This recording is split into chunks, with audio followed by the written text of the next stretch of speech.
Adrian from TrooVRS, and that interview is coming up after these messages. Jeez, man, you're throwing me for a loop on that. Yeah, I didn't do that so well, but we're in beta. And I don't care. All right, I'm gonna leave this in. There's the teaser. Actually, that's hilarious. If you do that, I don't care. That's funny. Pop is popping and locking. Magnum scrutinizing. Papa Max Podcast. Hey everyone, and welcome back to episode 19 of the Papa Mags Pinecast. Mags, it's been 100 days and a few weeks since we've been told it'll be a few weeks since we can get our NFTs off of THETA Drop. And it's been 2 weeks. More than 2 weeks. And it's been more than 2 weeks since we were told that hey guys, we're serious this time. They're gonna come off. Yeah. So I don't know, man. I have been hearing something about an update coming to the chain soon. People need to update their Guardian nodes. I don't run one of those. I don't know if that has something to do with this, but hey, let's wait and see. Maybe next week will be our big week. They could slide it in right before the end of Q3. So it's been like a third of a year. It has been a third of a leap year. Yeah, wild. But hey, since we're talking about T-Drop, kind of had a pretty big week this week talking about T-Drop governance on Twitter. Yeah, and I thought this was going to be one of the biggest stories of the week. But it was. Did not stop. Yeah, this was the biggest story of the week, but it feels like it was the biggest story of a week like a month ago. And it was like, what, Tuesday? So yeah, we there was a lot of people talking about some of the different T-Drop governance issues, and there was a suggestion made. I know that between you and TZC and myself, we're all pretty humble guys. Definitely. There's definitely some are more humble than others. Obviously. But I think as a collective, we need to take credit for this. We got TZC up over that dreaded 5 million T-Drop limit, so that he can start putting some of these requests in to have updates made to the governance. I believe you were just telling me what's he up to now? He's over 7 mil. Over 7 mil. Yeah. So that's pretty cool. So now I know that he's been digging up the white paper and looking, and it's like, these equations that are in there, I mean, they look difficult as it is, but then they got 3 or 4 constants in there that are never defined. So it's like, how are you supposed to put in anything on this when, you can't even tell what's going on here? But I think the general idea was that you just want to increase the maximum T-Drop payout for people that are spending a bunch of T-Fuel on THETA Drop. Is that right? Well, yeah, and you were looking at it too, because I was trying to tag you in to this. this. Definitely, for sure. And you said I had to take it to the whiteboard because I was like, figure this out, Sheriff. And you go, I got put it, chalkboard, was it? Yeah, chalkboard? I do my best work when somebody leaves an equation on a chalkboard and I just randomly walk by it. That's right. That's right. And you were like, and it was TZC was saying that there's some parameters that aren't identified in the white paper that are on what he's trying to change, but he can't change what he doesn't know, so he's waiting for these equations to figure out.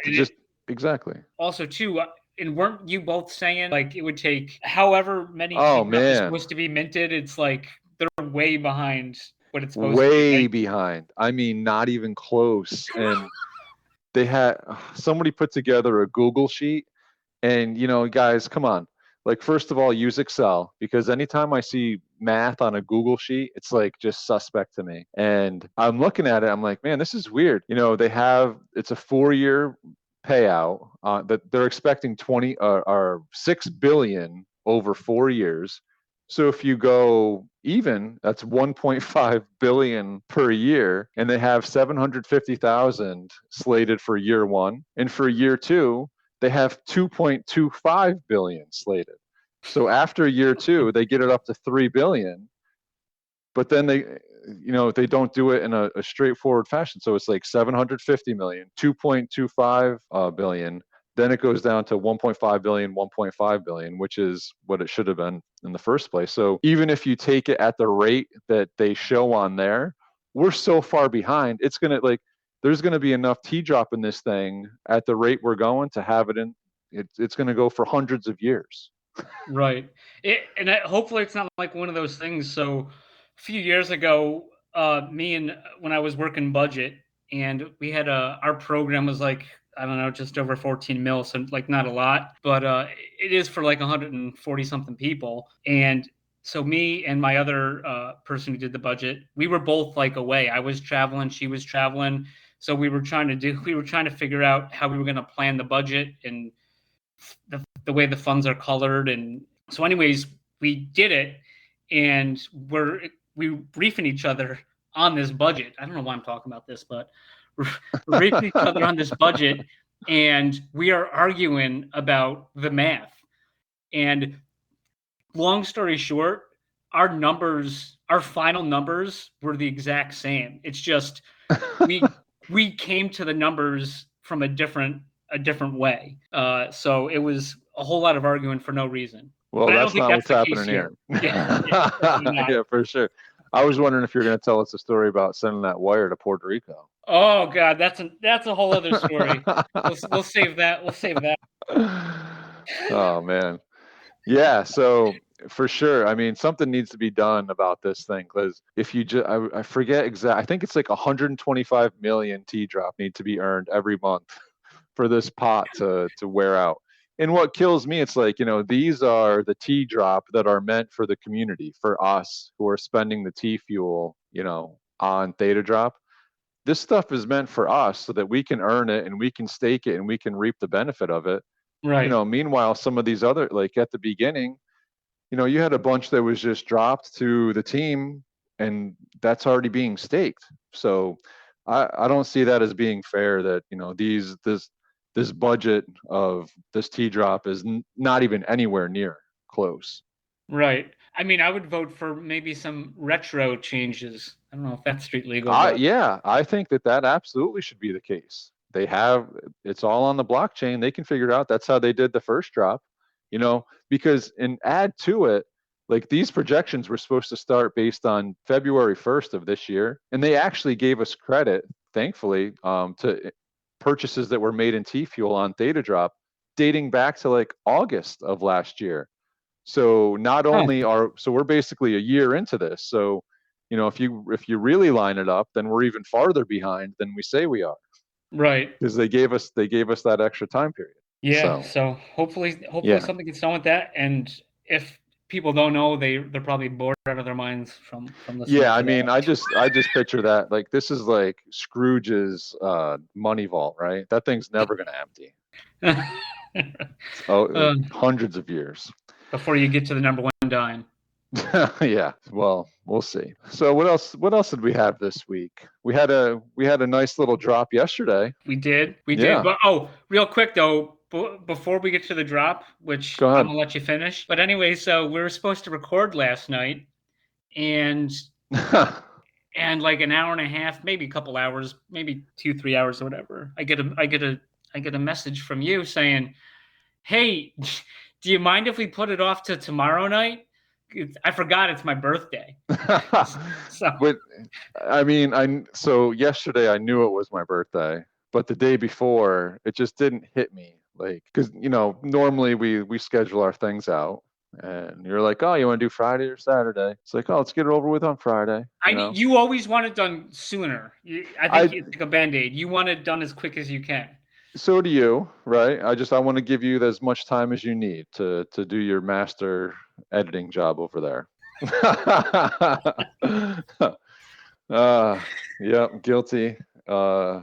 Happy birthday, by the way. Oh, thank you, sir. Yeah, I knew on Friday it was my birthday, but I completely forgot on Thursday night that Friday was that we were. Sure. I was signing up to do this on my birthday night, but Yeah. So now we got an extra day in, and we got a little goodies to talk about here. So Right. works out either way. Thank you. Yeah. So yeah, But yeah, no, yesterday I had a pretty good birthday actually on THETA Drop. I thought that was a pretty cool Unchained Punks drop that we had. Oh yeah, very cool. I mean, $35 packs, and you can see they're almost going for like $125, $130 already. So it's reminding me of the good old days a little bit here. And I think it's already 50% open, the packs, I think. Wow, yeah. So I mean, I know that I personally was in there trying to snipe out the symbiote ones, because Ivory had made an announcement on Twitter that there was going to be some kind of a challenge for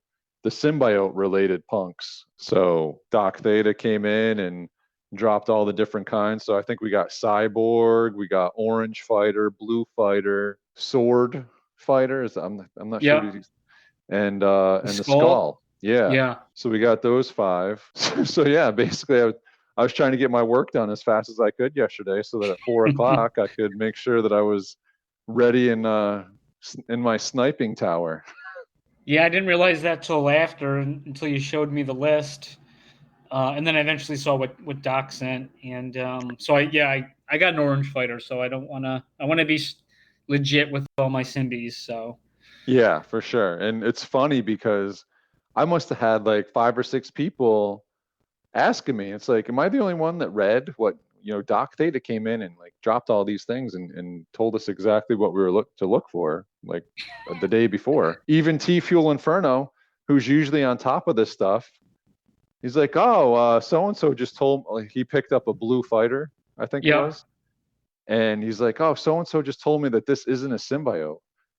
I was like, okay, well, I'm telling you that it is. So but yeah, hey, what are you gonna do? So and somebody opened and then they immediately put it up for like I think 1,100. The gold one, dude. I saw it pop up. I went to buy it, even though I didn't have the money. I didn't put anything on yet, and it was already like saying that it was like minted. So like I think it was transferred and somebody already bought it. So I didn't even stand a chance. Yeah, OG Earthling, man. He hopped right on that real quick, and I have no idea what's going to happen with it. But Ivory is just insistent upon making his NFTs valuable. So who knows? That I'm sure that's going to pay off in the long run. Plus a 1-of-1 custom is pretty cool anyway. Oh yeah, they're pretty neat. They are real neat, and some of them obviously I'm not a huge fan of. Some of the influencers that are on there and things of that nature, some of the people that are no longer kind of around THETA anymore. The one that I will mention is BitBoy. Like, why have him in there? It seems unnecessary. But I did like the drop, and I do like that it's going to THETACon, and I like that THETA Drop was nice enough to have this on their site and allow it a larger audience access to this drop, because we know that a lot of people just aren't making it over to Open THETA. Well, and it's easier to access THETA Drop on your phone than Open very true. THETA. That's very true. That's for certain. But also too, though, talk about it's very similar. I mean, the art is different. It's like the THETA Punks, right? Yeah. In the style of different THETA projects and people. And also, so one, there's utility that can be used to access THETACon, right? Like the DRM service, right? So they can access the stream. Yeah. So you got that right there. And then just like the what were they called on Open THETA? It was like a random, and there was 24 different ones. Yeah. I don't know if it was like the Creator Club or no. No. I'm not sure. No, that was the. You know what I'm talking about? Like I do. Yeah, it was like they were driving. I think wasn't Ivory the one driving the van? Like everyone's piled in the van, and you got the jet ski, and they're all. Yeah, that one was the airdrop, I believe, if you owned 4 of them whenever the airdrop happened. Yep. Of the actual ones that people minted, and they were all in different orders, and you had to try to collect 24 of them, because right? And you're in some 24 club or something. I don't know what the hell that is. Yeah, that's different. No, but you didn't need to be in that to get that. No, but those they waive the fees on that one, right? So they Open Theta waived the fees on that one. Right. For ThedaCon. And then now they basically did something different but also similar on Theta Drop for this. But so I guess the point is, when we had Brian Mesa, friend of the Pinecast, I asked him, some of them had different raffles and giveaways and different utility stuff for like drawings and stuff like that. Yeah. And he says it's up to the creators, and there's a lot of creators that have done stuff with that. Exactly. And so what we know now is Ivory wants to do something with the Symbi ones. Yep. And there could be a way to do stuff with other ones. So absolutely. Yeah. So if you say it doesn't have any utility, then you can say that. I'm not going to stop you. Yeah. No, well, it would just be not true if you said right. that. Sure. There's different levels of utility. Like you said, each of them have a utility, and then some of them will have an additional utility. So I don't know what the breakdown is on which ones will or won't, but hey, be interesting to find out. I wanted to make sure that I got a Symbi, and I wanted to make sure that I got a lizard to rep TZC, because I believe that there's something going down with his too. Oh shoot! I better take mine off the marketplace. My lizard. I'm not sure that it's in stone though, but I'll tell you what, man. This actually, I just want to clear the air here on some of the stuff that's been going around on Twitter about the original Theta Punks. So the original Theta Punks was a collection that was it was basically mimicking the CryptoPunks, right? We all can see that. But it was minted on Theta. It was 10,000 of them that got minted. It was minted on its own website. This was prior to Open Theta, and it turns out that the two creators that created these things and got them minting and created the website, they rugged it, right? They up and left. Okay. They minted 10,000 of them, and then there was some people that were in touch with them. They were supposed to create. They were the ones that were actually supposed to create a marketplace. They never did. Open Theta ended up coming in and bringing the smart contract in so that you can buy and sell on there. But the two original creators basically up and left. And then Doc Theta and Visioneer and some others, they actually picked up the pieces on this thing. And now this this project is being fully run by the community. So, I mean, you can't call it's not a scam project. There was scammers that created it and left, but now you got Doc Theta coming in with a group of others, and these guys have really picked up the pieces. So now this is now a legit project again. So all of this FUD about, the Theta Punks being a scam and this and that, it's like, okay, it was, but those people are long gone. They took the T fuel and they left, and they got a lot of it, and they're gone. But what's left is a community that, if you look on Open Theta, there's 1,000 owners of these things. That's pretty strong. Oh, wow. Yeah. I know that. And yeah, and you got some good leadership in the front. You got if you own 10, then you're part of the DAO. So yeah, no, I mean, I just wanted to clear the air on that, because there was a lot of misconceptions going on, misunderstandings about what happened there.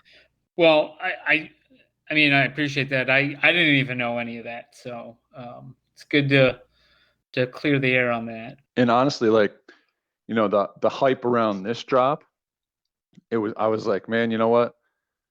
I think I need a couple more of these. I think I need a couple more of these Theta Punks.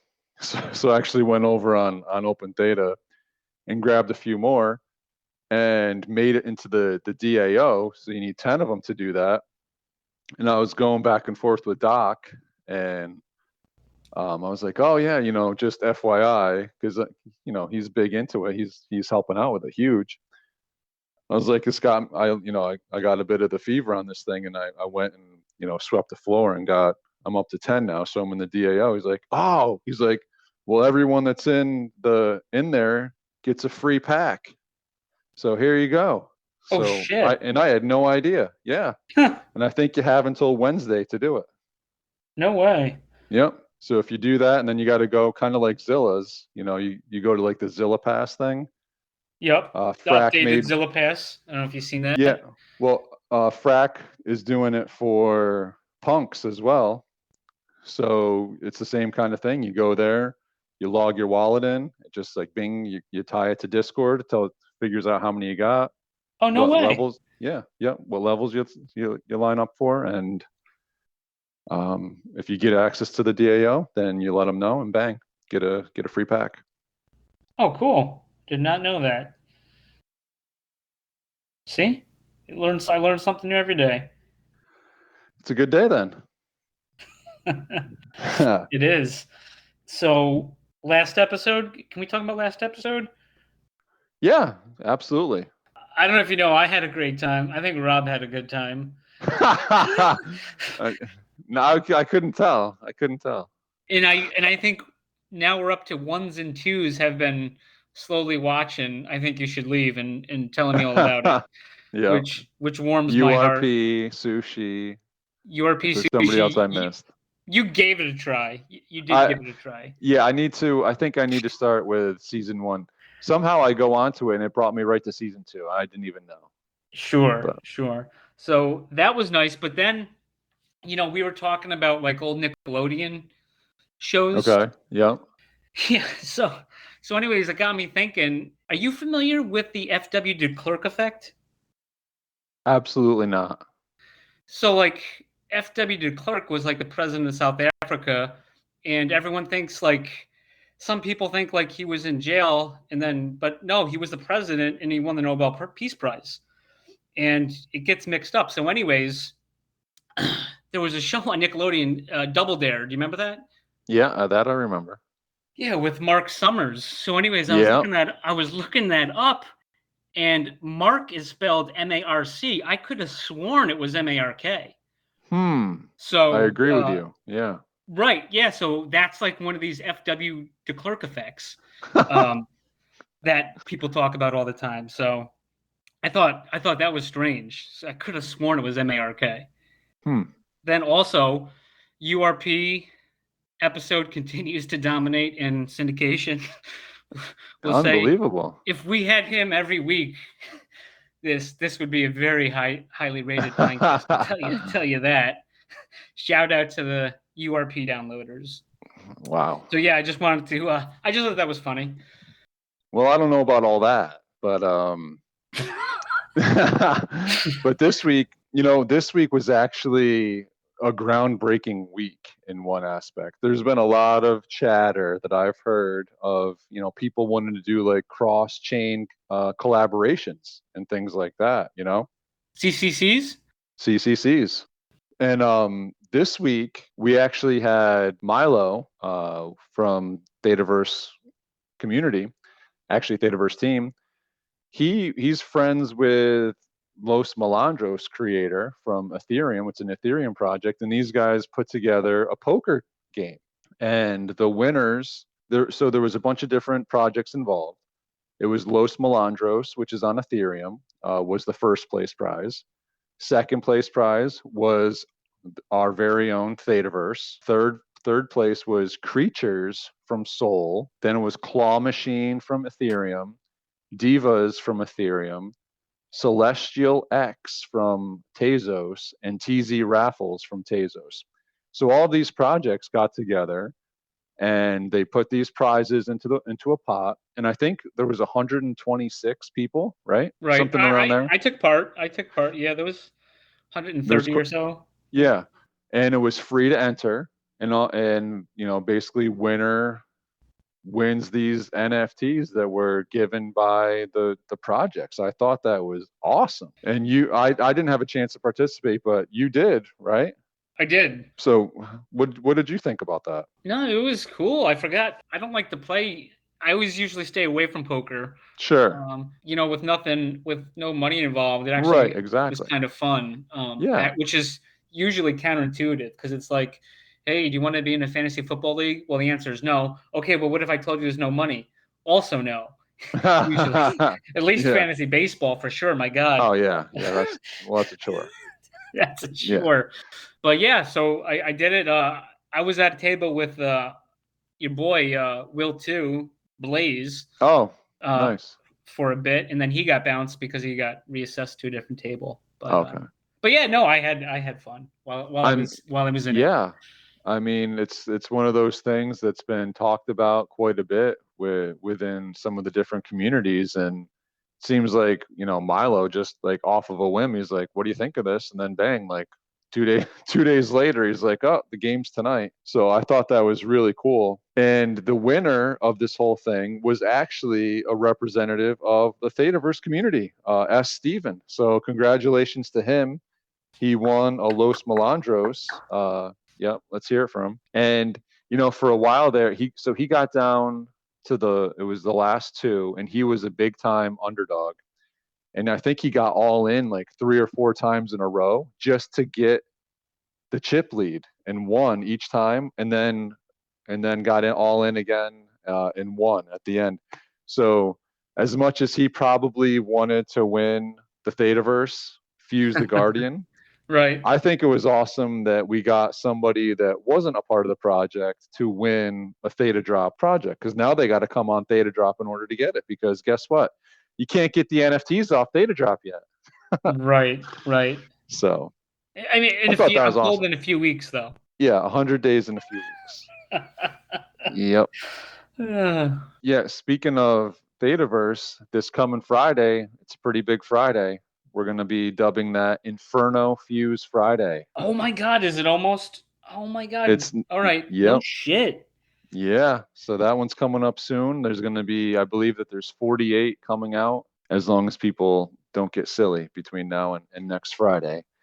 So we'll see how that goes. Please, and get then silly, people. Get silly. Lower those numbers. But then after that, it gets really interesting, because I think the biggest one is next, the Collision Prime on October 15th. So you're going to have a lot of people buzzing about that one.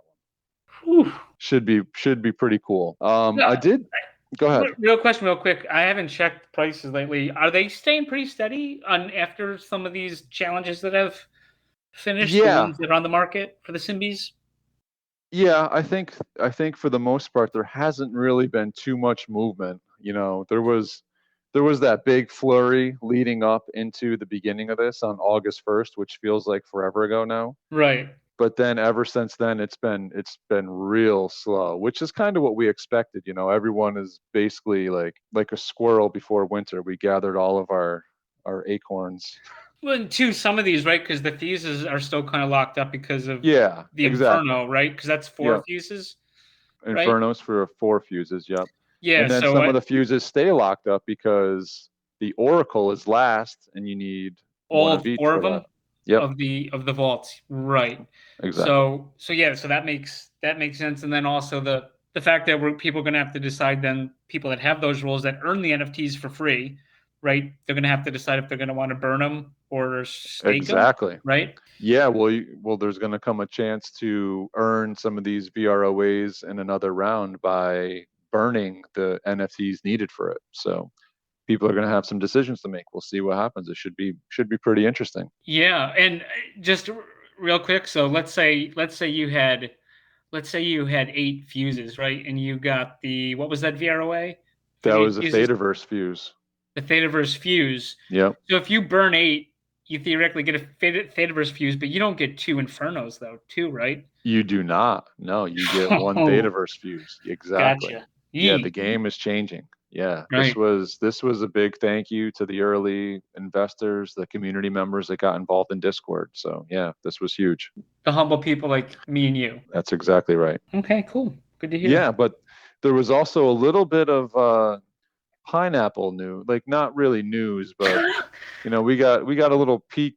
We occasionally get peeks behind the curtain here. So, you know, a lot of people are saying still nothing's going on, this and that. Well, I mean, I know that that's not true. I haven't had a look at anything like officially being set up, but I did notice that our boy Macastick, I'm sorry, what was it? Macastick? Oh, there you go. There it is. Macastick. You know, he's been hard at work with that pina collider that was used about a month ago now, right?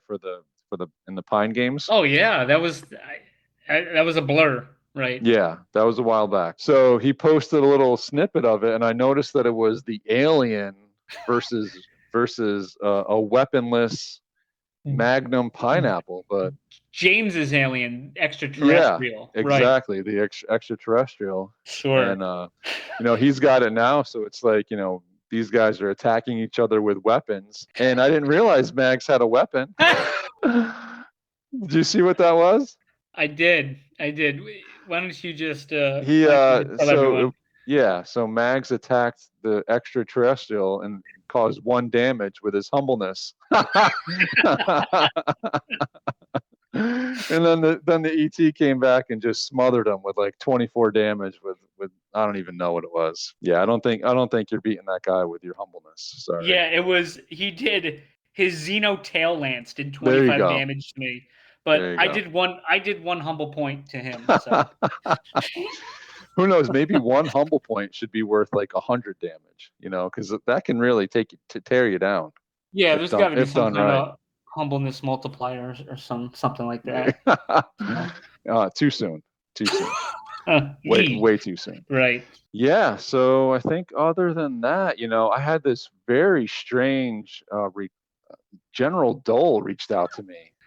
He's like, recently? Hey Popper. Yeah, he's like, Hey Popper, you got $100? Like, what do you need $100 for? He's like, Mags took $100 from me. What is he talking about? Okay. So I told you I met up with the general. He flew in and we ate at that avian themed restaurant. Yeah, after he busted chops about the pools in the Northeast, where now you can't even get in the pool anymore. It's right, 49 degrees out. Yeah. Oh yeah, beautiful.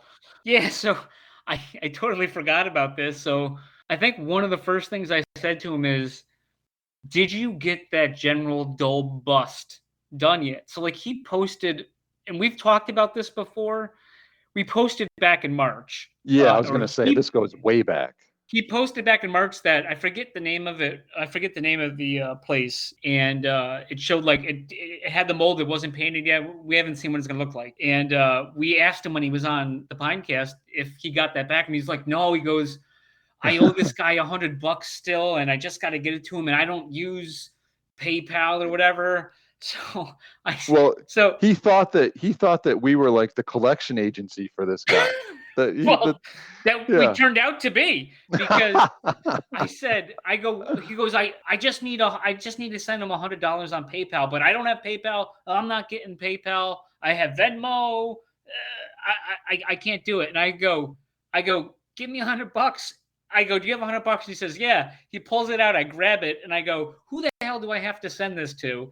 And we got he messaged the guy. He goes, hey, he's like, hey, sorry about this. I forgot to let you know. I got super busy and I forgot about it. Where do I need to send $100 to? I got somebody who's going to send it to me now. And so they sent it. I got the email and I sent the PayPal, as the kids call it, over to him, and I walked out with a crisp hundo. He was rolling with straight freaking Ben Franklin's. Going to a fishing trip with hundo? Yeah. What kind of fishing trip is that? I don't know. Sheesh. But Ben Franklin, we're old friends. I haven't seen him in years. But so this is like, what, 3-4 weeks ago or something? Yeah. And he should have it by now. Where the hell is it? Yeah, General, I don't know. Where the hell is it? General, come on. So he's probably not going to post it until somebody informs him that this was discussed. So everyone who does listen, please reach out to the general and say, hey, where is the General Dole bust? Why isn't that posted on Twitter? Maybe it's going to get sent to you because they got your address from PayPal. Well, I definitely don't have that. Oh, man. So I can't believe I forgot about that. Yeah, that's funny. So did anything else happen this weekend you want to talk about? No. Yeah. No. Well, Mags, good time as always. Pretty different kind of interview we had this week, though, huh? Yes, very different. And, you don't have the chops of the THETA Club ASMR fan club, but you don't have. You got a good voice. You don't have the TheTaZilla ASMR voice. But you know what? I said, you know what, Sheriff? I want you to take this interview, and I let you do all the heavy lifting while I was in learning mode. So You did feed me some questions, though. I appreciate that. You got it, of course. Yeah. So yeah, guys, we we're not part of the THETA ecosystem, but Not even we close. not even close, but we did get someone that will be a part of the THETA ecosystem on the second Metachain partner that was announced. The second interview they've done on a podcast. Second podcast interview, our first. Right. Adrian from TrooVRS was very cool, and that interview is coming up after these messages. This week's episode is brought to you by Rewarded.tv. What other place can you go to earn crypto as you watch and stream TV? Wait, you can earn crypto? You can earn crypto. It's called the RPlay token, my man. RPlay. Didn't we have guests on previously that talked about this? We did. Chris and Dan, our boys from Imagine Replay. Oh, cool. So they're finally out. They're finally out. The official token drop happened, and you make an account on Rewarded.tv, link it to your email address, start watching and earning. It's as easy as that. Oh, that sounds great. Can I get off this call with you now and start earning? You can do that right now at Rewarded.tv. This week's episode is brought to you by TheTaCon 2022. What's better than spending a winter weekend in Florida? How about spending a winter weekend in Florida with a bunch of awesome people from the Theta community? December 2nd to the 4th at La Meridian in Fort Lauderdale. Tickets on sale now. The link for tickets and a lot more information can be found at TheTaCon.org. And honestly, $999 for the all-inclusive ticket is quite a deal. Comes with 2-night stay, a conference ticket, and $250 for on-premise food and drinks. I hope to see you there, and as Mags always says, that's from the both of us. Papa Max, yeah. Papa Max.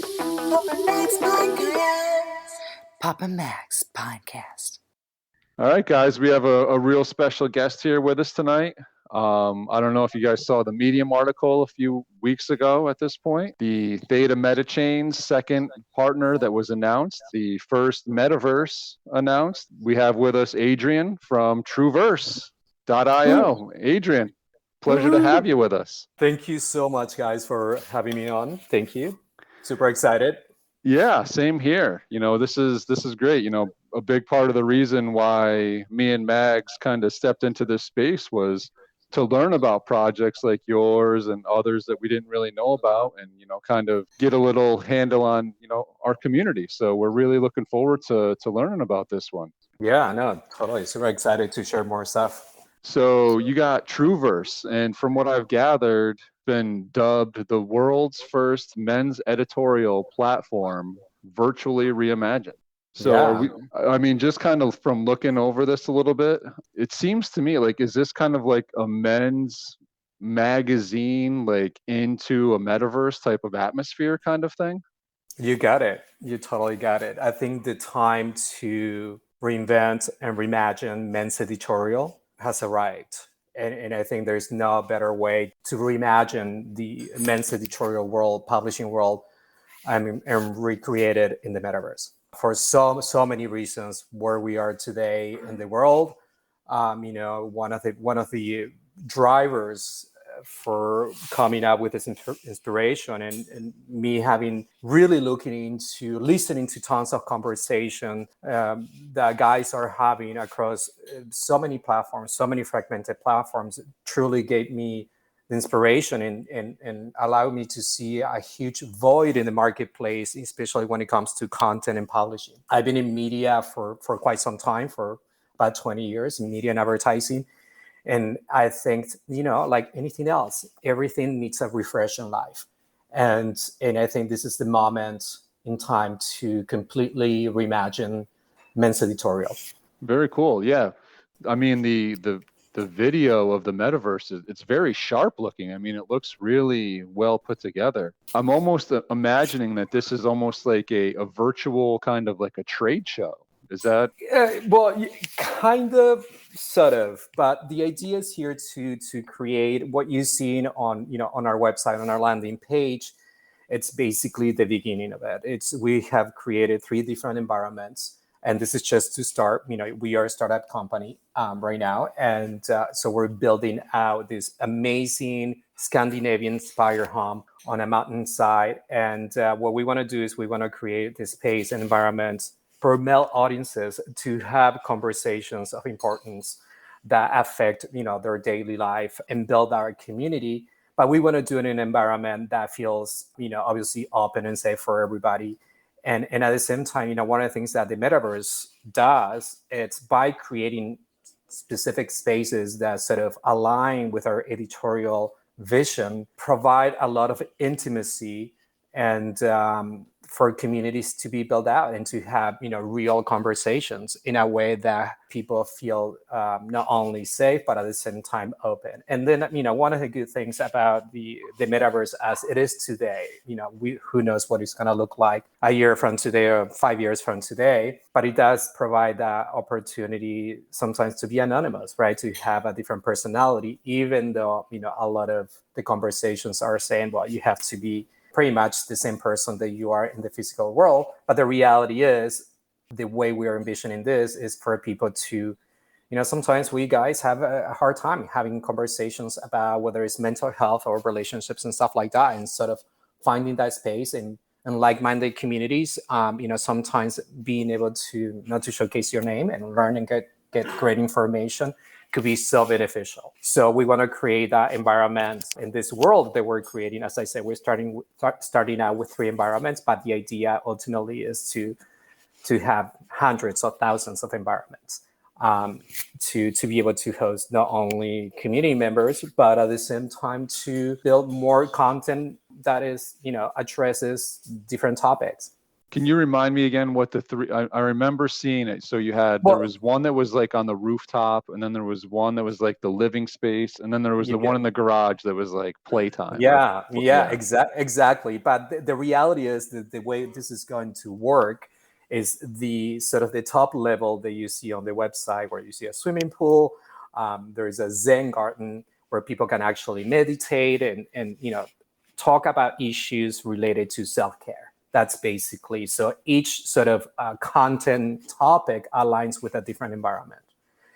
Then if you go to the main living space, where obviously you have a kitchen, you have a living room, you have a bedroom, bathroom, and showers and things like that, we are aligning, once again, topics with each of the environments within that, for instance, that living environment. So for instance, when you are in the kitchen, there's going to be a lot of content related to nutrition, food, all the things that sort of connect you to an environment of the kitchen, right, for a daily basis. There's a lot of, everything goes back to sort of self-care and elevating the quality of life of people and improving the quality of life of people. And so each environment will represent a content vertical. If you are in the sort of living room, this is when you can gather with your friends, host a viewing party, whether it's content, football, whatever kind of content you want. You'll be able to host different sort of private events where you see the walls and furniture.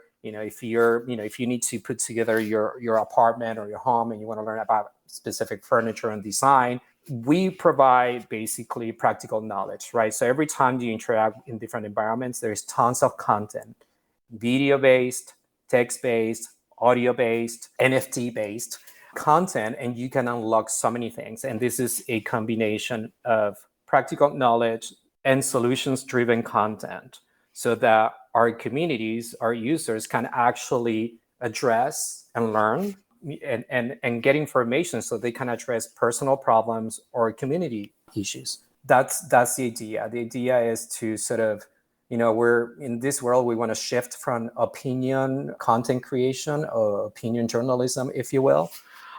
We want to start focusing in on solutions. I think that from a philosophy perspective, we need more solutions that people can actually benefit from. Yeah. So you mentioned something that, we're big into as 2 talking pineapples here.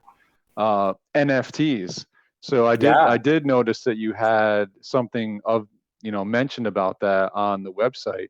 Can you tell us a little bit more about that? Are these NFTs that are going to be minted like within the THETAverse, within the TrooVRS, or are they going to be redeemable kind of things where you purchase something in the TrooVRS and then it's actually something that you can redeem in real life, or what kind of?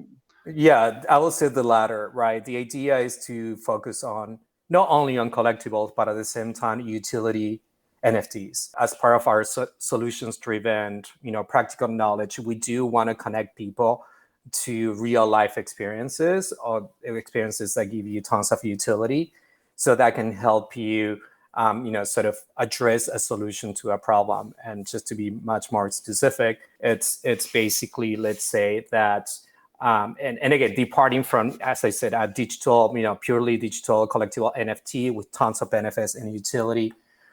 If you want to, you're on the third level and you come across an NFT related to mental health or meditation or things like that, we will connect you to have an experience, whether it's at to do a yoga class or to be part of to take coaching sessions and anything that will help you related to that topic that from a content vertical perspective, but at the same time to provide much more utility to the community, besides obviously the collectible, the actual art they will create. Right. So are these, I guess, so these are just going to be transacted right on the TrooVRS? Correct. Interesting. That's the idea. We're not there yet. We're launching our MVP in October. We're actually users. You guys will be able to get into this actual TrooVRS and experience it. And but that's the idea. So I got to be honest with you. I really have very little understanding of how a metaverse works. With like the virtual reality, especially. Is it going to be like some kind of an app that you go to, or is it just a website that you connect to VR to somehow? Like how does this work?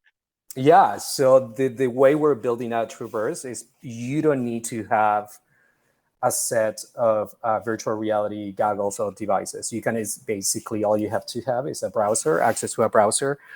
We do want to make sure that audiences benefit from information and practical knowledge right from the start. So you don't need to have a set of goggles. You don't need to invest in that. It's all cloud-based virtual reality, basically, and it's high fidelity. One of the things that you kind of noted at the very beginning, we do want to provide an experience that is super realistic, photorealistic, that looks as close as possible to real life.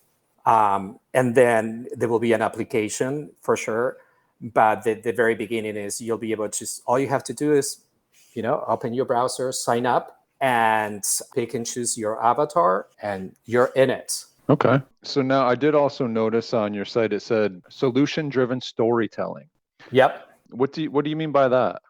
Yeah. So one of the things is we are inspired by this school of journalism, which is solutions journalism.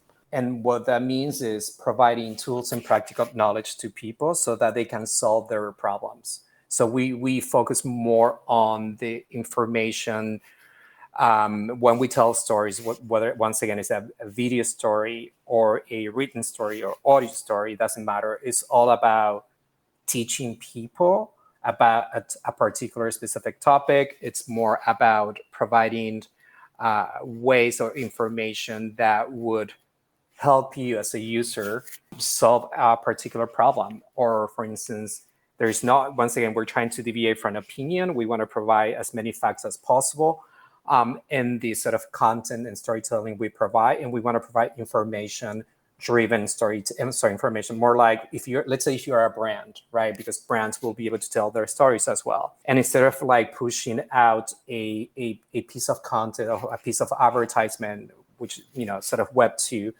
we're going to be focusing in on learn about the product. This is an opportunity for a brand to tell their story, but from a product perspective and from a solution that the product provides to the consumer. So not only that's from sort of a branded storytelling, but when it comes to the content, the editorial that we're looking to create has the same idea, to be able to provide very straightforward information that tells you how you can solve a problem, to be as objective as possible. That's the idea.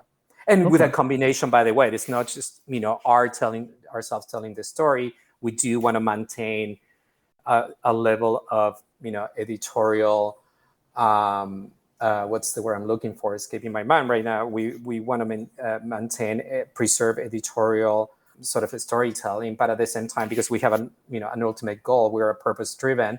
The word that I was looking for is editorial integrity.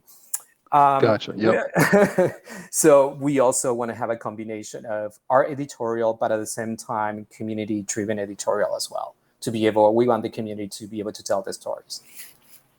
And that, as I said, those stories could be, text-based, NFT-based stories, could be anything. So when someone's in, we visit the TrooVRS, and we're just, I'm in the kitchen, and I'm looking. Is there actually personal interaction with representatives of brands there, or cooking, some kind of cooking help there? Is it more media that's been prepared and is there for consumption? So two things. First, as you know, we're moving from scrolling to strolling in the metaverse, right? The way we'll consume content. So you're going to, the way as a user, you are in control, right? So as you stroll in an environment, a virtual environment, you're going to be uncovering and discovering by, clicking on different objects or interactables, sort of the gaming world. And as you click and, click on different objects or interactables, you'll be able to, there'll be pop-ups that will give you different types of content. And that content could be video content, as I said, audio, text, NFTs, anything you can possibly imagine. But we also have, when it comes to, let's say, the way we are going to be working with brands, is not so much about placing a piece of advertisement as we know it in the Web2 world. The idea is to place digital assets, digital products, not only that you can interact with as part of the natural environment that you're in, but at the same time, you can actually discover things, discover cool stuff, discover cool products and services. There are places in all these environments.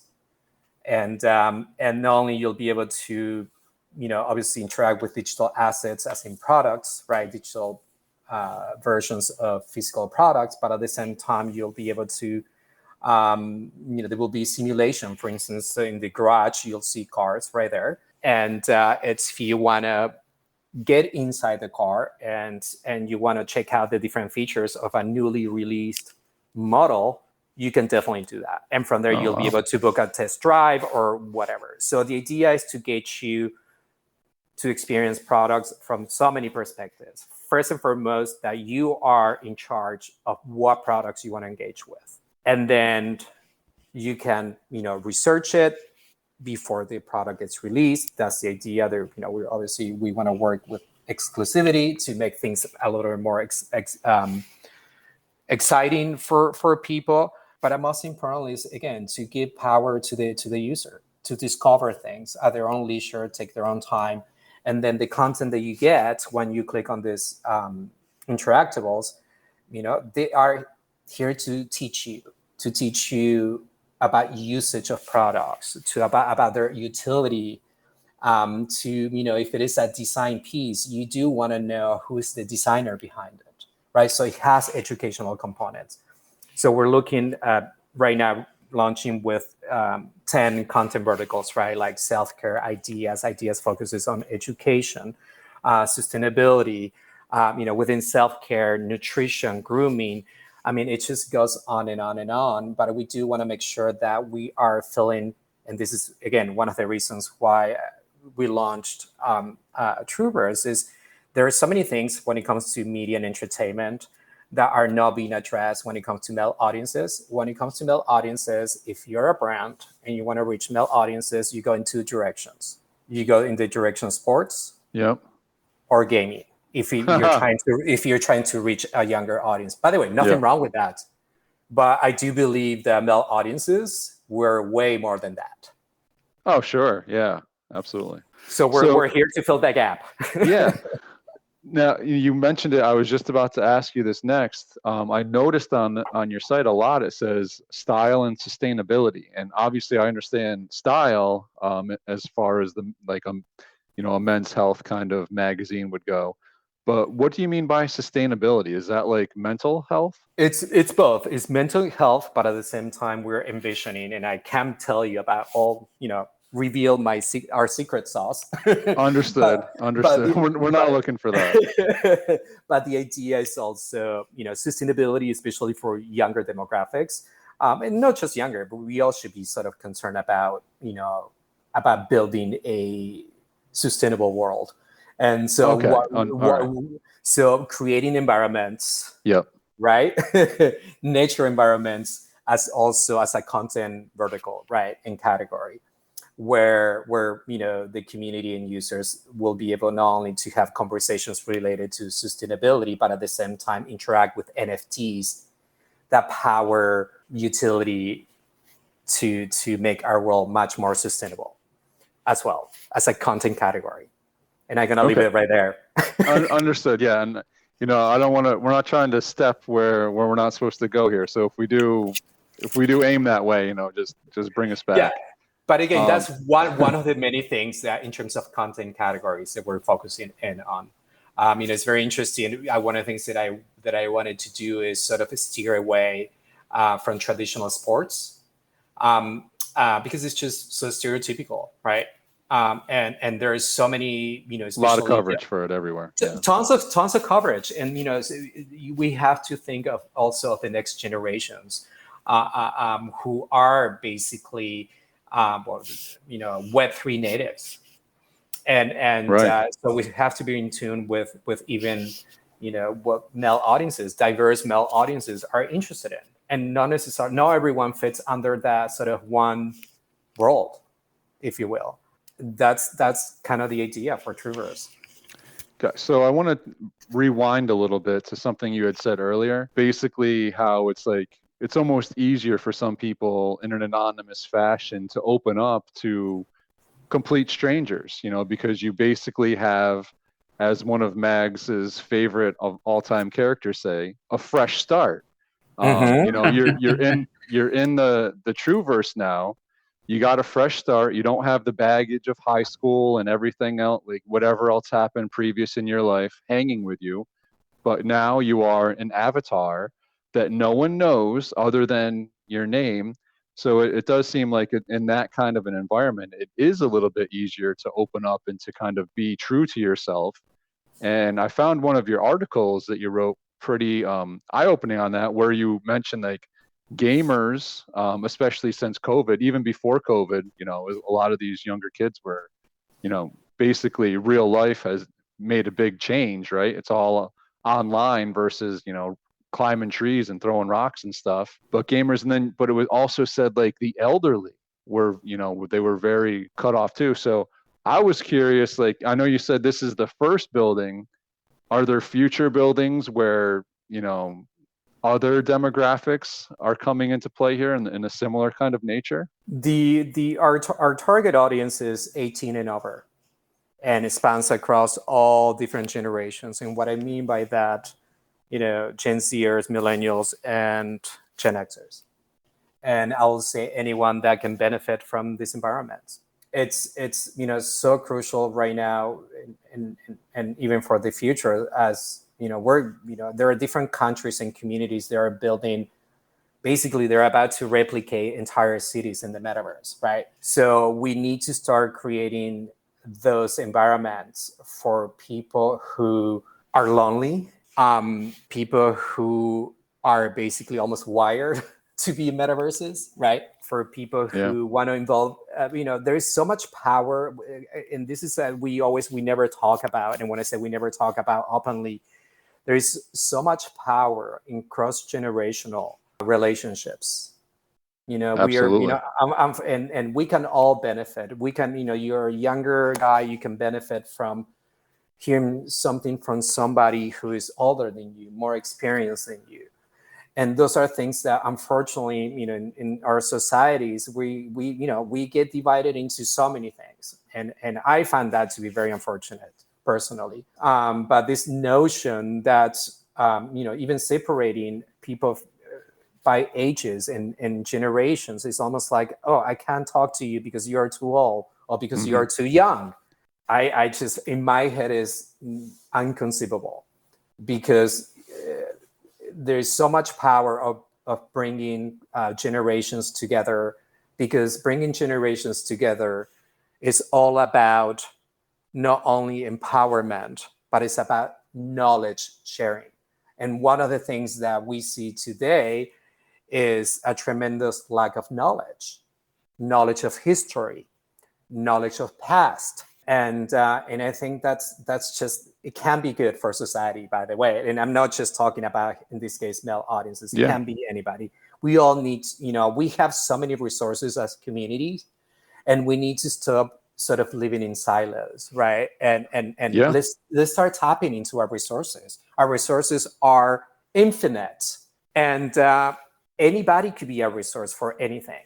And a lot of times I've been in a situation where it's like I'm tasked to try to help somebody else out with something, and then it turns out like I'm being helped just as much by something that they're going through. So these things are mutually beneficial too. It's not just elderly helping younger. Like the younger can also help the elderly. Like this is all, it's all tied together here. It totally is. It's full circle. Life is a full circle, right? So I think we have to start providing, again, creating that space for those connections, for those cross-generational connections. I think there's tons of utility. Everything in this points back to utility. And utility can take many forms and shapes. Absolutely. So we got to know, you guys are the second partner for the Metachain.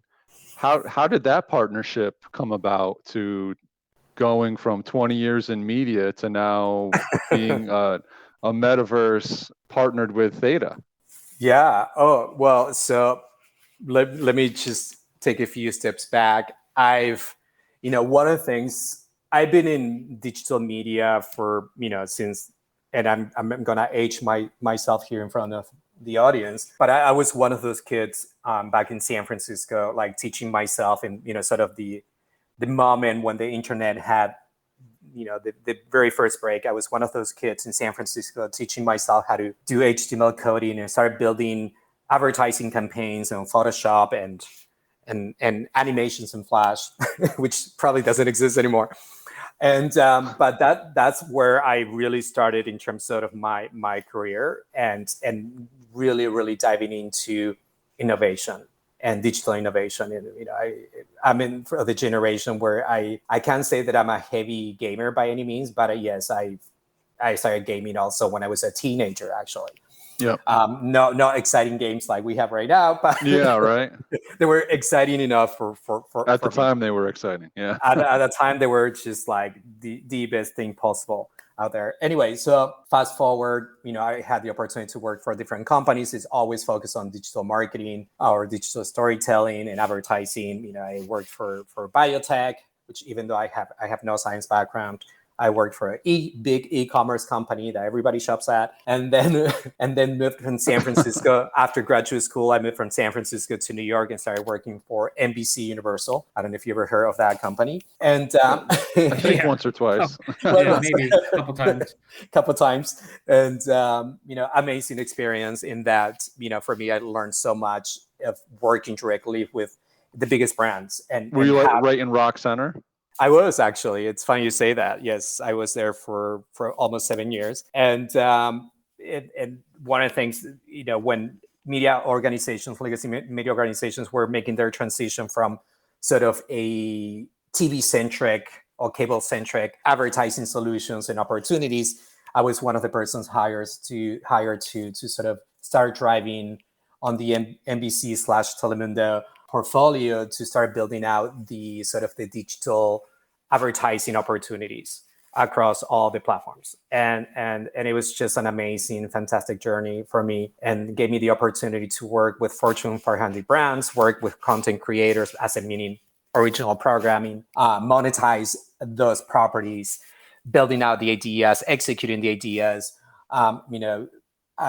working with research. My God, I had the opportunity to touch so many amazing things. And then after that, I moved back to San Francisco, worked for a few startup companies, again, monetizing their digital content on YouTube, on digital networks, ad networks, and so on. And then I decided I partnered with Lisa Cavalli, which I'm sure you guys heard her on one of the podcasts recently. An amazing partner. She has such a strong background in the publishing world. And so I wanted to partner with somebody who came from publishing and a great storyteller and my background in content and media and advertising monetization through storytelling. I thought that we were the perfect match, if you will. How did I connect with THETA? So the $1 million question, yeah. The $1 million questions, I'm getting there. And so I met Andrea Berry, which is the head of business development.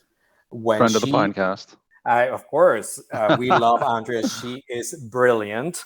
And it's a complete delight to work with her. And so I met Andrea when she used to work for Vimeo. And I was working for another media company. Anyway, long story short, we both realized that we were on Web3. I'm always like thinking ahead. I'm a person that I'm very passionate. I'm looking always. I love technology, but always within the realm of media and entertainment and advertising. And that's one of the things is such a huge passion for me and such a driver to start creating and challenging, the status quo, if you will. And so I'm known for that in the industry.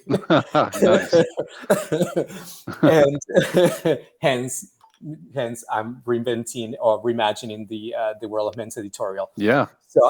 So one of the things is, as I'm building out, by the way, I've been educating myself on on the web industry, Web3 industry, and blockchain industry, and learning, right? I've been doing this for about a year or so. So I will not consider myself a veteran, but I am able to sort of really identify holes in the marketplace and find sort of solutions to problems in the marketplace. And at least as it relates to the world of media and entertainment and so on and so forth. So I wanted to partner with a blockchain network that not only is super strong when it comes to media and entertainment, but that they're building truly the next meta chain for this industry to power our video content, NFT marketplace, and other Web3 infrastructure. And once I read the white paper for Mainnet 4.0, and I'm like, this is just brilliant. And then when I started to uncover the community, the THETA community, you guys, basically, it's just like, okay, this is it. What else did I need?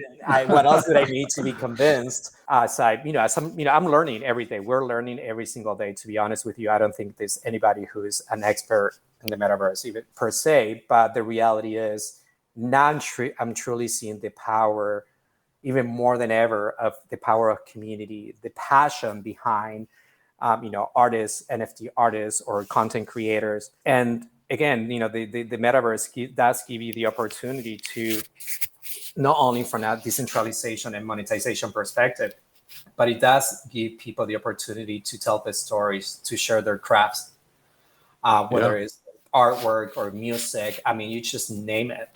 And once again, I thought, and I think that THETA, it's the right partner for us, especially because of their focus on media and entertainment and video content delivery and all of it. They're coming, but I can't tell you right now. Yeah, no, I figured there was plenty that we wouldn't be able to find out. And don't worry, we'd have to cut it out anyway, though. So we're good at that. Yeah, once or twice we've had to do that.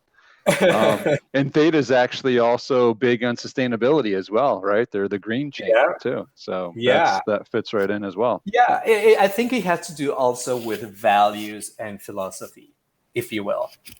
And as I mentioned before, this is a purpose-driven project. And for me, it's a legacy project. And I don't want to get sad of things, but it is a true legacy project for me. It gets to a point in your life, in your career, where you are part of an industry that has so much power to shape people's opinions on life and have so much influence. And the way I look at this is we have to build a better world. We really do. I don't see it any other way. And for me, from what I do, from where I sit, this is what I can do. And I'll definitely want to do more. But again, I don't want to do this by myself or just with another partner.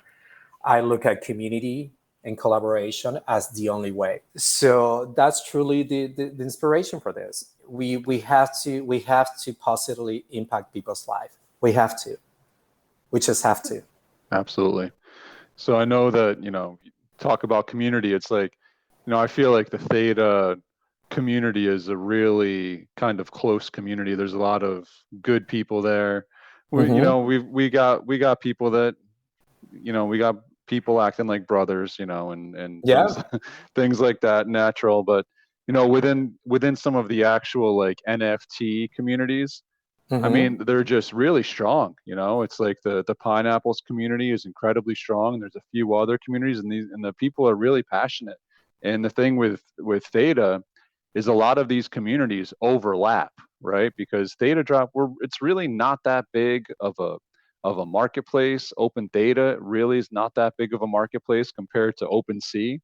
Yeah. Once you start getting into like the Ethereum projects, it's like, maybe a couple people that are in the same project, but now it's like I know like 30 or 40 people that are in like 3 or 4 different projects of the same projects that I'm in. So it's kind of tight knit like that. So it is pretty a great community.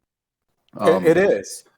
And I see you kind of getting a little bit more involved in the community as well on Twitter. And I noticed, you've mentioned collabs before. And I noticed that there was a little sneak peek at a possible collab coming up with Max Theta. Yeah. We just had an amazing conversation, and that's what I was talking about earlier about sustainability as well. Max Theta has such an amazing project and ideas that tie back to sustainability and sustainable living, which, they could be a potential collab. But I do want to collaborate, would love to collaborate with so many community members. I can't wait to see pineapple art in the house. Wink, wink. Yeah, absolutely. Like amazing things there. I mean, there's so much we can do. It's just what I'm doing right now as part of the sort of, we have a very specific vision, but at the same time, we're building up with community.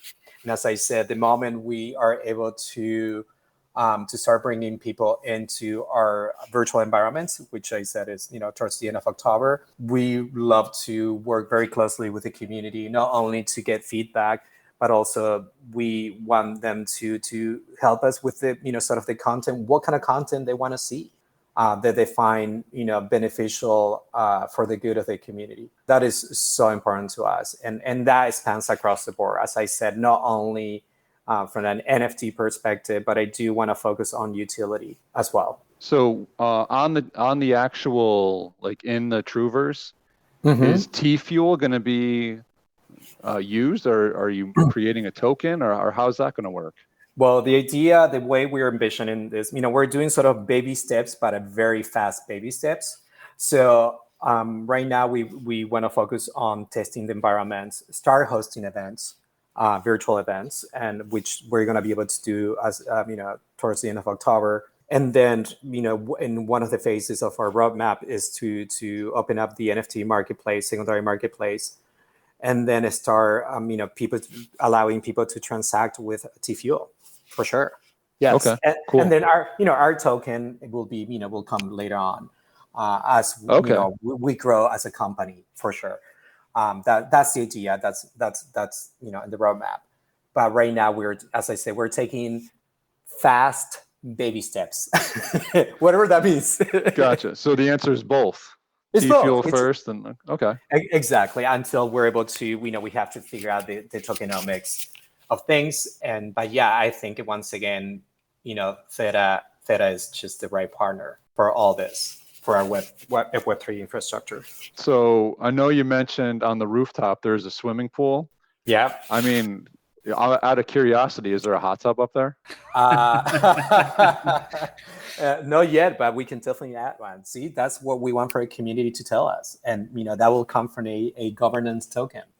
What do you want to see? The community is big with hot tubs for some reason. I don't know why. Well, there you go. So we'll make it happen. Let's put it that way. Thank you for the feedback. We'll make it happen. Yeah, well, we definitely need to get a 20 by 30 of Mags with his hat on in the hot tub. We'll do that. We'll definitely do that. Not a problem. Hot tub is totally fine. Another thing that we're looking into building, what's coming, and I think you guys are going to like this.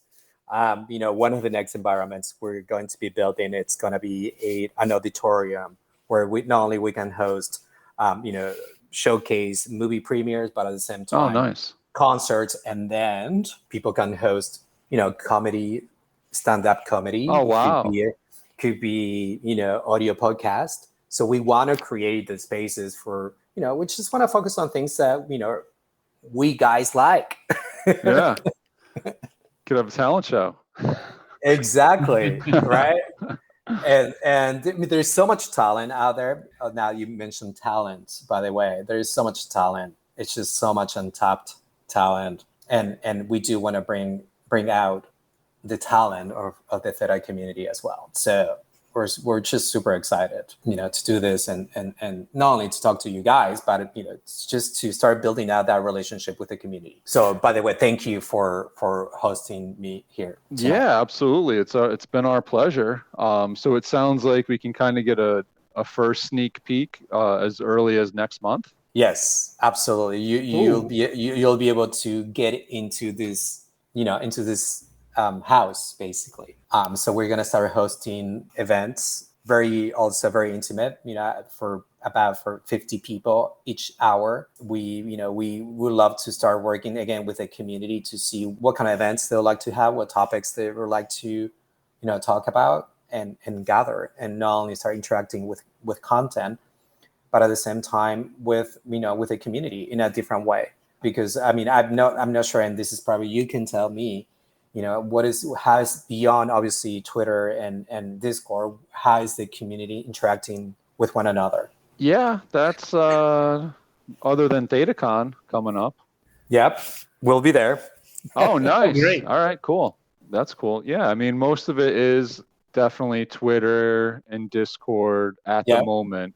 There's seems like there's a lot of metaverse building being done, you know what I mean? And none of it is really prepared yet. So once we kind of turn that corner, it will be interesting to see what that phase looks like of actually hanging out in a metaverse with some of these guys. And one of the projects that we're in is he's actually creating a game, gamers we were talking about. So being able to share the gaming experience within the THETA community as well. So yeah, that's kind of what it's been limited to so far. ThetaCon for me will be the first kind of real life to interaction with a lot of these guys that now I've known for coming up on a year. And, like you said, it's kind of a fresh start coming into this thing as an avatar.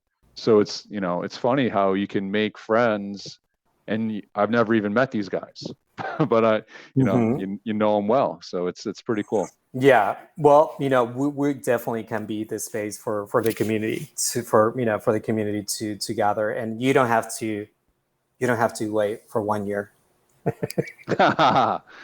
Very cool. We want the community to do that much more frequently, for sure. You got anything, Mags?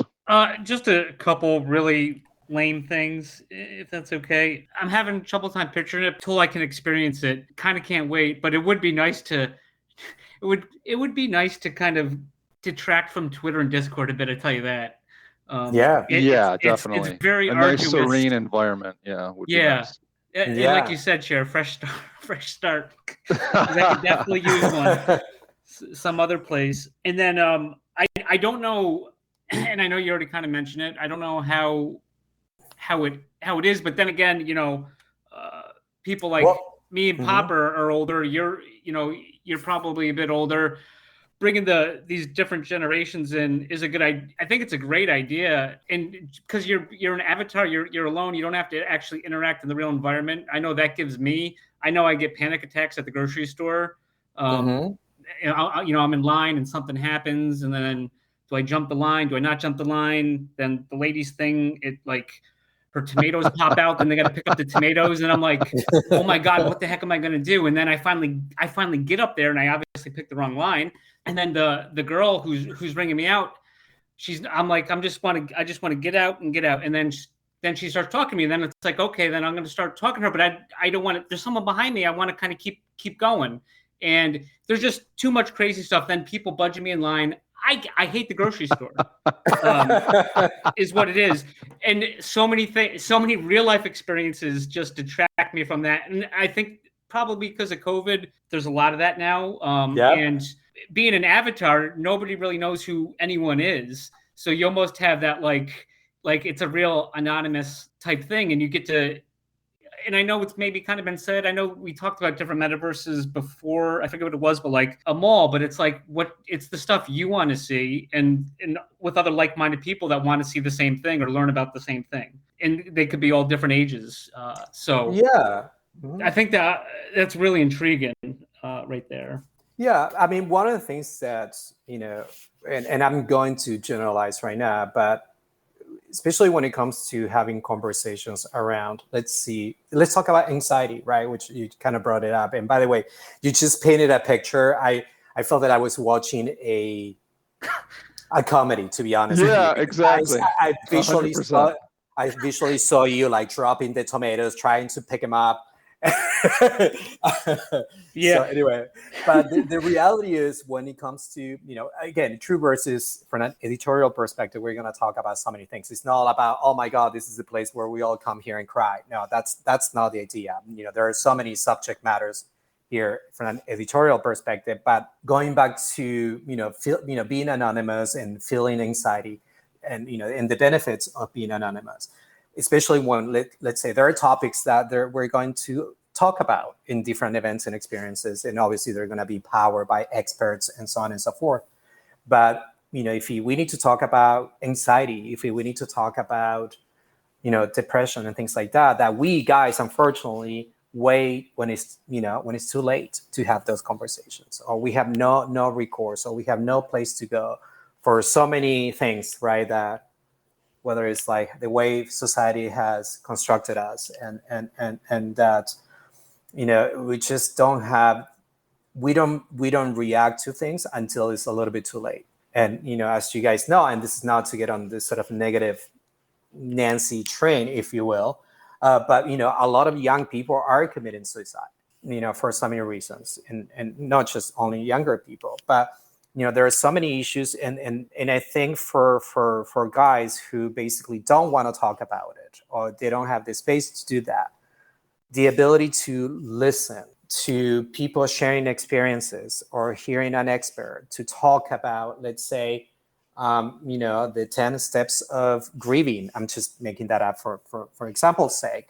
When, situations where you feel like you are the only person in the world experiencing, having all these terrible feelings, and you have no place to go to get any sort of help and things like that. I think that the metaverse provides an incredible opportunity to first and foremost make people feel like, by the way, where you're going through, whatever that may be, there's so many people who gone through it, and not only that it's okay, it's normal. And so being able to create that space and where people can share, sort of those kind of, not only learned and benefit from the information that they're hearing and seeing, but people kind of up to sort of show their, the real name later on in life. It's everything is a part of a process. By having that space where guys can have conversations about, things that they're going through in terms of, once again, going back to self-care or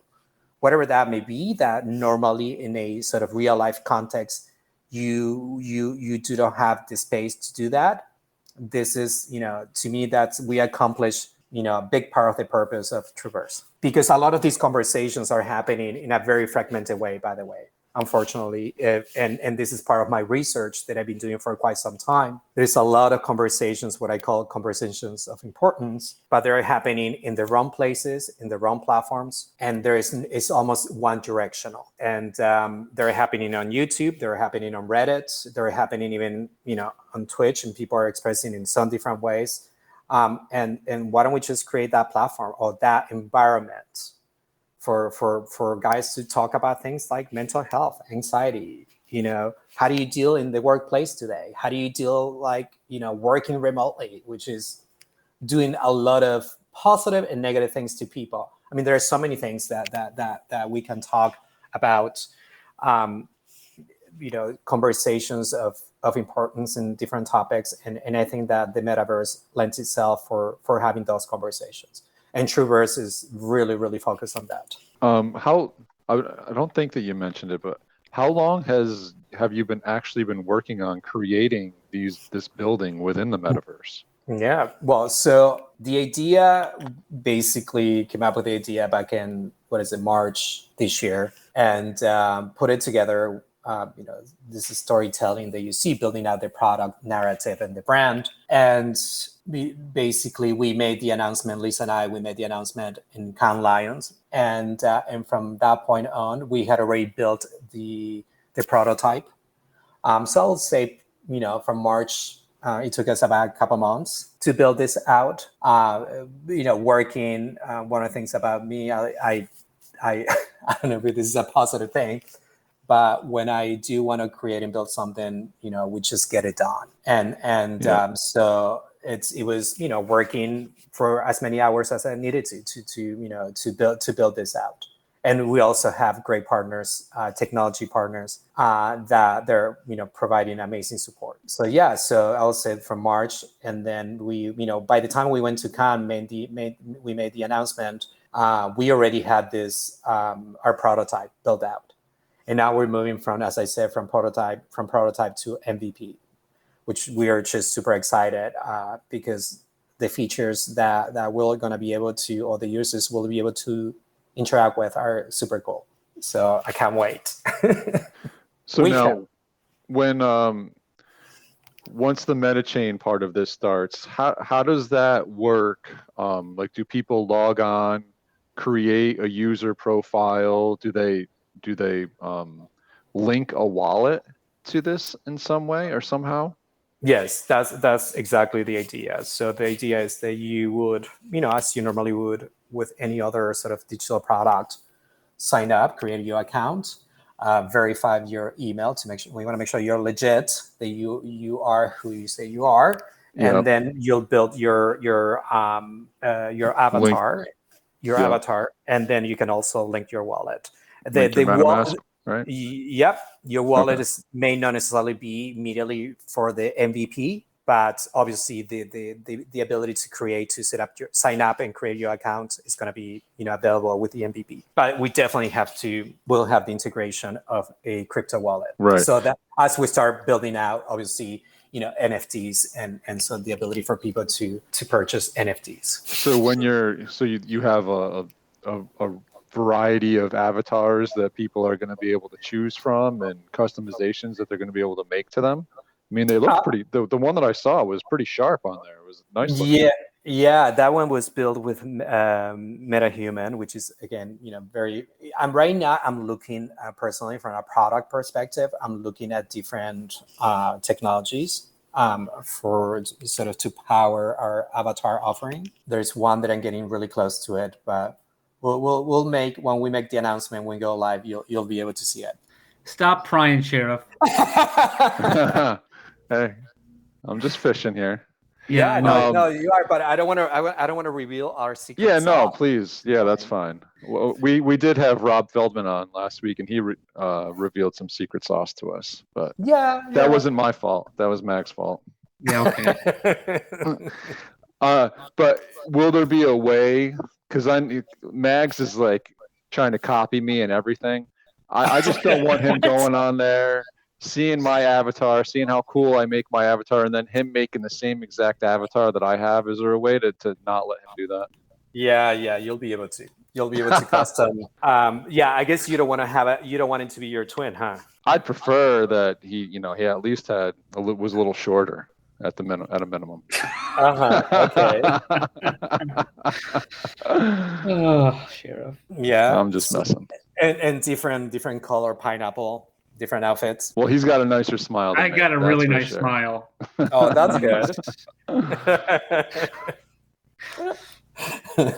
That's cool. Yeah. So the idea when it comes to the avatars is there are so many things, by the way. It's such a great experience, like, sort of building out this product, because you really do have to think about so many things. The idea eventually is that we will have our own proprietary technology for the avatar. But right now we have to, for MVP purposes, we have to obviously partner with other technology partners. And there's amazing stuff happening, out there. You have on one hand, you have companies like Ready Player and Me, but then you have companies that right now they're focusing in on just building avatars, AI powered, that they're super close to humans in terms of voice power avatars that basically mimic. They take your voice and they sound like you. Oh, wow. Not only they look like you, but they sound like you. Wow. And there are companies that are starting to build avatars that basically, after you pass on to the heavens or whatever you believe in, that they will continue to have, and this is obviously powered by artificial intelligence, that person or your avatar, you will continue to live on because it learns your behavior. And I know, right? So I don't know. It sounds super cool. Sounds kind of creepy too. I don't know. I don't know what, I get a lot of feelings about that. It reminds me of, so just this past week, I was on, every week they do a TheTaCon stream, and Brian Macer is one of the leads for TheTaCon. Oh yeah. I talk to him all the time. So do you know that he has like a stuffed version of his dog that passed away? No, I didn't know that. So I didn't realize that until, So he was telling him, he was in the background on the couch or something. Mm-hmm. And I guess, they had to send in like a bunch of different pictures from all different angles. And this company created basically a plush version of the dog. Mm-hmm. And he said he walked in the door the other day and saw the dog on the couch and was like, "Oh, Zoe." So it kind of reminded me of that when you mentioned that. But again, this is within the context of you have so many choices right now of cool technology companies that are doing so many great things right now when it comes to avatars. It's not just avatars for the sake of almost like gaming, and there are companies that are really focusing trying to solve for the issue of interoperability in the metaverse. But then you have other companies that are trying to mimic real human beings, making sure that human beings live on forever somewhere in the virtual world, in the metaverse. Yeah. Cool stuff. Yeah. Cool stuff. Yeah. Yeah. You got anything else, Mags? No, I don't. I definitely learned a lot, though. I'll tell you that. Yeah. No, listen, Adrian, we really appreciate you joining us on here, and we definitely have a much better understanding of what you got going on over there. Definitely looking forward to can't wait dipping our toes in as early as next month, which is super exciting. Mm-hmm. Dipped your toes in the pool for the time being until we build out the hot tub. Right. I'll be in the pool. Mags will be in the hot tub. And take a car for a spin. You can do that. Cool. Yeah, that sounds cool. And then we should do something with pineapples in the kitchen. Yeah, absolutely. We need to get Chef Pine in there. He's there you go. Yeah, he knows what to do with pineapples. I see him all the time making some fancy desserts, some fancy like pineapple ice cream or something. Yeah, just totally. Delicious. But please, we do want to make sure that he doesn't make pizza and puts pineapples on the pizza. Thank you. All right. I agree. Can we just get that out of the way, right? Absolutely. That's a no-no. Wow. I got Sorry. nothing to say. No, thank you for your honest opinion on that. You just got dunked on, Max. I did. Now, by the way, Awesome. there's a reason behind I say that. There was a little bit of intelligence that I got. So I was here just to push your buttons, Max. Oh, that's awesome. That's awesome. They do need to be pushed, or they don't work. So Okay, all right. so no, thank you for that. I wonder if Andrea spilled the beans on that one. I have no idea. It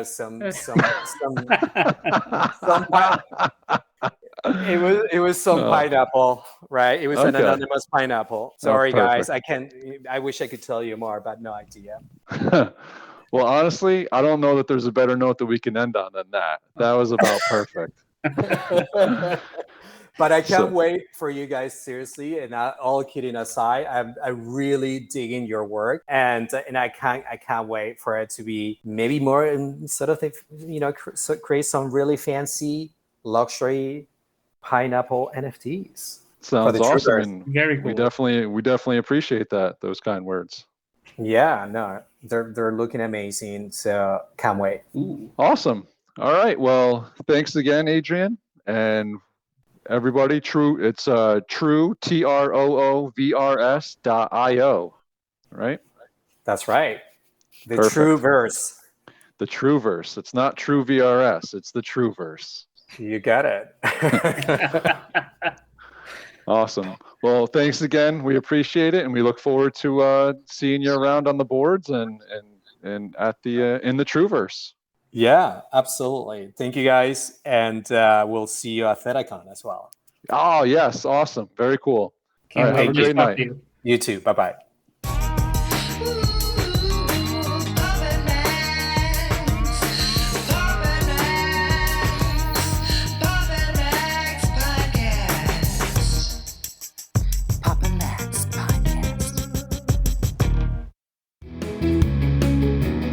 You have been listening to the Pops and Mags Pinecast.